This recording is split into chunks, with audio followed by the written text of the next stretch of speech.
କାରଣ ତାର ଖାଦ୍ୟ ବଗିଚାରେ ଅଛି। ଆମେ ଯୋଉ ପର୍ଯ୍ୟନ୍ତ ଜଗତରେ ଅଛୁ ତାର ଖାଦ୍ୟ ହଉଛୁ ଆମେ ସବୁ। ଶୁଣନ୍ତୁ, ଧୂଳି ଖାଇବ ସାପ, ଶୈତାନ ଧୂଳି ଖାଇବ। ତେଣୁ ବାଇବେଲ କହେ ତୁମେ ଆପଣ ଦେହର ଧୂଳି, ହାଲେଲୁୟା, ଏ ଧୂଳିର ଶରୀରକୁ ଝାଡ଼ି ଦେବାର ଅଛି।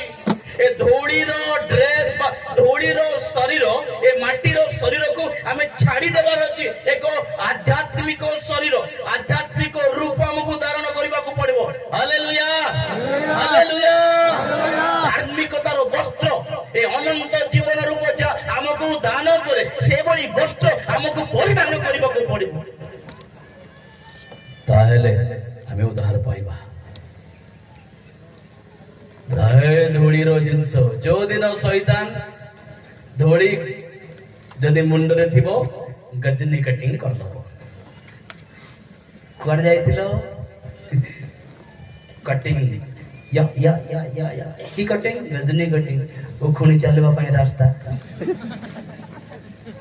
ସେଦିନ ଜାଣିବ ଯେ ତାର ଶୈତାନ ଆଜି ତାର ମୁଣ୍ଡ ଏଠୁ ଧୂଳି ଖାଇଲା। ଗୋଟେ ପାଠ କରି କରି ଖାଇବ ସେ। ଯୋଉଦିନ ଆପଣ ମୋବାଇଲ ବସିକି ଧରିକି ଫିଲ୍ମ ବସିକି ଦେଖିବେ, ମନ୍ଦ ବିଷୟ ଦେଖିବେ, ସେଦିନ ଆପଣଙ୍କର ଆଖି ଏ ଧୂଳି ଖାଇଲା।